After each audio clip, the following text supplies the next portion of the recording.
People, welcome back to our YouTube channel and thank you so much for joining the channel today. So guys, if you are 40 years and above and you intend to immigrate abroad, please watch this video to the end. Also give this video a like and please share the video with somebody you know who is like 39, 40 or above and intend to migrate abroad. Guys, my name is Milton. Welcome back to our platform. This is advice, genuine advice I want to give to those who are 40 years and above. If you are 40 years and above, the first advice I want to give to you is please try to migrate to countries that are English speaking. What I mean by English speaking is I'm talking about countries that you just need to write IELTS or you just need normal English qualifications to apply for their permanent residency or citizenship. Now, if you look at most countries in the European Union, like Finland, Denmark, Norway, Iceland, Netherlands, most of them, Poland, most of them, if you want to apply for their permanent residency or citizenship, any of them, you would be asked to write their language. And sometimes this language is not as easy as we think to some people. To me, it is not difficult because no language is difficult to me. I learned Turkish under 8 months and I was communicating in Turkish language with Turkish people, though not that good, but somehow flexible, though I didn't study in school. So if you actually want to go to some countries, please try to migrate to English-speaking countries to get yourself the stress, and somehow work opportunities would not be in foreign languages. Of course, it's going to be in English. Now, this is where the problem is. If you look at the English-speaking countries we have, most of them, if not all, are very expensive to enter. Look at UK, look at Ireland, look at Canada, look at United States, look at Australia and New Zealand. These are some few that I know. To enter there as a student is not as easy as you think. But I still have another advice for you. If you go to any country abroad, or if you intend to move to any country abroad, please try to be legal. Legal, I mean, if you have been asked to go collect a temporary residence permit, go and collect it. If you are a student, collect your permit. If you are a worker, collect your permit. Try to be legal. The reason is because there are certain jobs you cannot do if you are not legal, and when you meet the police or law enforcement officers, you have to be running up and down. That is a big disadvantage to you. You are caught, you may be deported. Try to be legal. And again, if you want to move to another country, you cannot go to any embassy if you are not legal. Also, if you move to a country, if you think your budget is not enough to go to those English-speaking countries I just gave you, look at your budget, plan it well, move to any country that you think your money can accommodate, okay? But when you get to that country, if you are studying or you are working, try to learn the language, because getting the language and learning the language of that particular country will open doors for you. I mean what I'm saying. There are certain jobs you cannot do except you know the language, and if you know the language, you can be employed. And there are certain things you cannot do without the language. If you know the language, is a great advantage for you, and you need these languages in these countries to apply for maybe PR like in Finland or citizenship like in Denmark. I hope you understand. This is the information I have for those who are 40 years and above. I'm saying this because their age is somehow somewhere, but if you want to move abroad and you also intend considering moving to a country where the language of maybe the basic communication is not English, also try to learn the language. It's going to help you. I know some people will be like, oh, I just want to go and hustle. Don't listen to them. Learn the language. It's going to help you a lot. And thank you so much for joining today, guys. So we are going to be talking about something important today, because I realize most people do not actually understand this. First thing first, international students, please remember that if you are planning to immigrate, okay, if you really want to move abroad, you have to be serious. Now, why am I saying this? I'm talking about this because many laws are coming into place. Things are changing. So if you really don't plan before you execute, at the end of the day, you will have issues. Now, why did I say so? Take a look at France. France is already thinking of bringing in the blocked account, and it's not like the blocked account is going to be like that of Germany. It's going to be in a case where you just deposit the money until you leave that particular country before you can actually maybe get the money back. So these are some of the things you need to put into consideration. Finland, on the other hand, is also thinking of implementing strict measures to students and, of course, tuition fee in universities. I mentioned this in one of my videos already. And they are equally saying that there are strict measures now for you to get permanent residency and citizenship. So you need to put all this into consideration, guys. Then another thing you need to know is that many countries now are also trying to couch out, stop the free tuition option. Before it was Sweden, after it was Finland, then Norway, now Germany is also bringing it in. And this is even going to be for Cameroonians. Guys, not just Cameroonians, but Africans. If you are thinking of studying in Germany, please reconsider your stand. Right now, as I am talking to you, there is no appointments. Even those that booked appointments at the German embassy in Cameroon, they are still not going to get this. The reason is we don't know, but what the German embassy wrote on their website was they have some issues with a power failure or power blackout or what. I don't even remember again, but that was what I saw. There is a lot of research you need to do, okay, if you really want to migrate abroad. And you need to start doing the research. When you pick a country, first thing first, check how is the appointment system. Can I get appointment easily? If yes, you're good to go. You pick it. Now go to the next option. What happens with the bank statement? How much do I actually need? Is it easy to pick it? Is it easy to provide the money they are asking? Can I actually get that money and supply it? If yes, you go for it. Now, if I apply, will it be easy for me to get an appointment? Which is the biggest factor we are facing now. Many countries, Portugal, Poland, Germany, maybe the USA for some countries, Poland for some countries, right? Portugal for some countries, and a whole lot. Slovenia, Romania, all these countries, they have appointment issues. So you need to strategize and start early. Many people have been asking me, Milton, I want to move. I do not know. Some are even telling me, oh, I was expecting to go to this place, but it fails. I don't think I can be waiting. This is the problem, guys.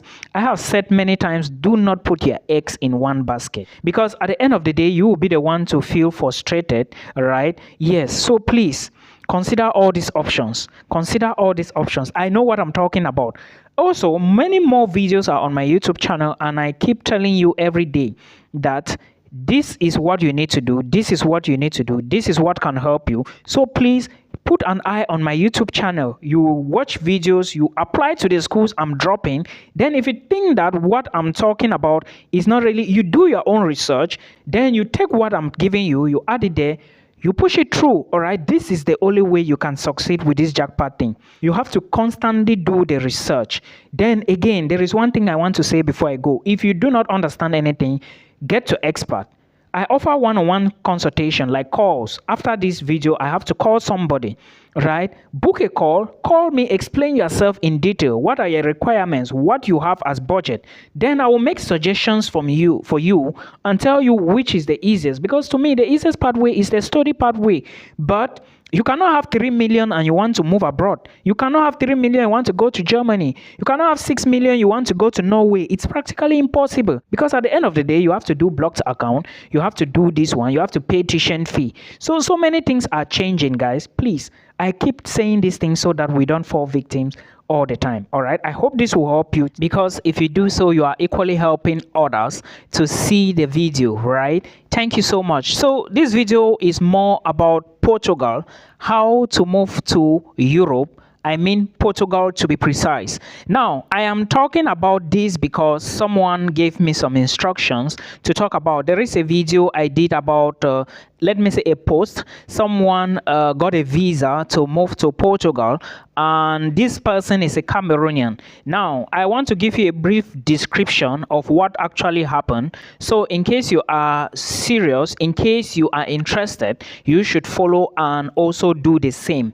Remember, I have a YouTube channel with name Milton Fonkwa, where I share all these updates. And the same thing this person did, he actually watched those videos from my channel.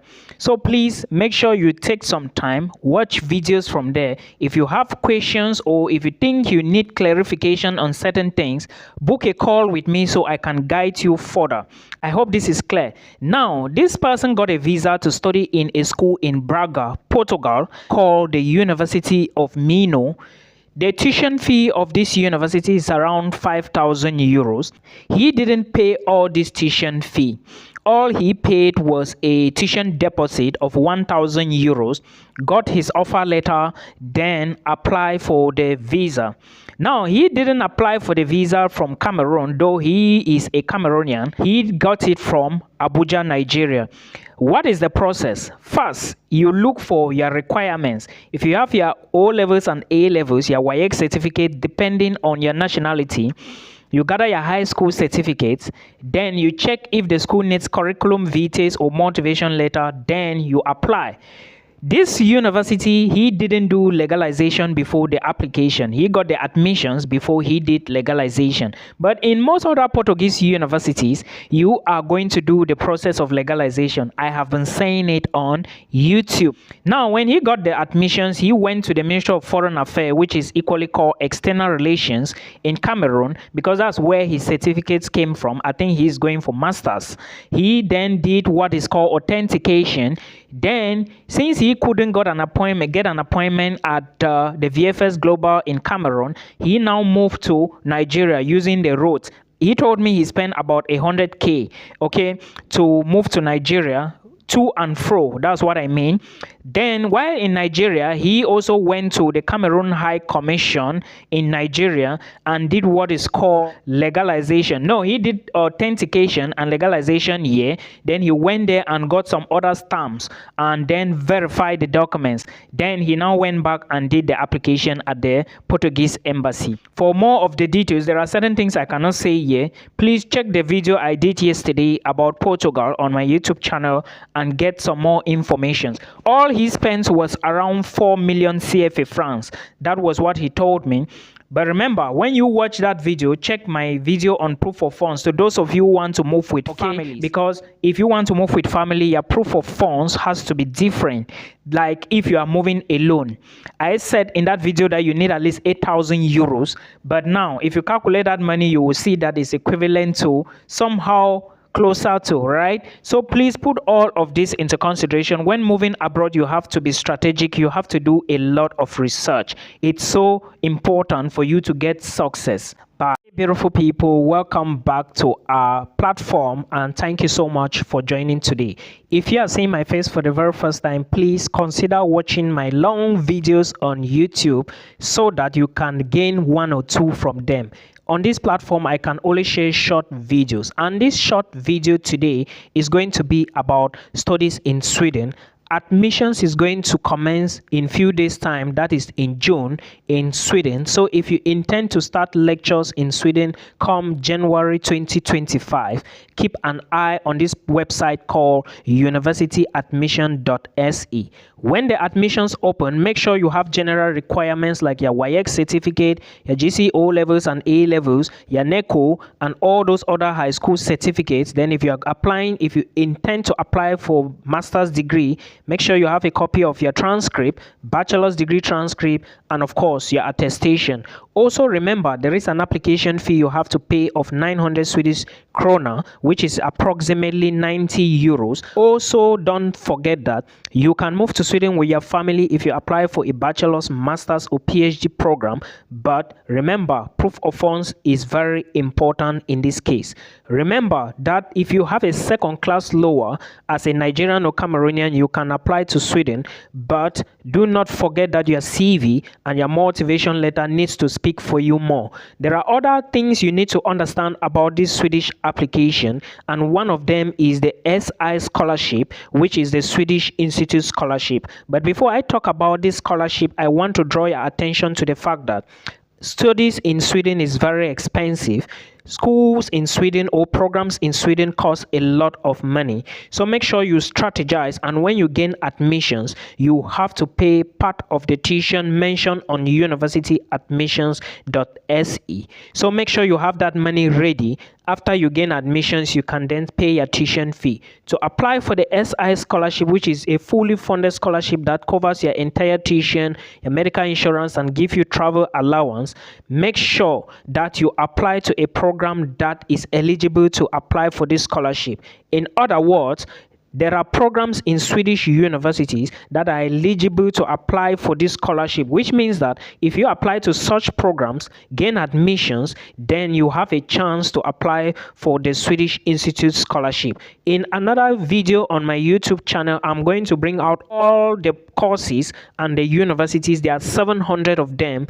I will bring out a complete video so that you can watch from there, and of course, it may help or benefit you or benefit somebody else in case you share the video. Don't forget that there is a possibility for you to raise your other semester's tuition in Sweden, but you have to be ready that there are many more changes coming into place, and I will be dropping them on YouTube. If you need a one-on-one call with me, please do not forget to book a call. Then I will call you and we talk from there. Till we meet again in another one. Bye bye.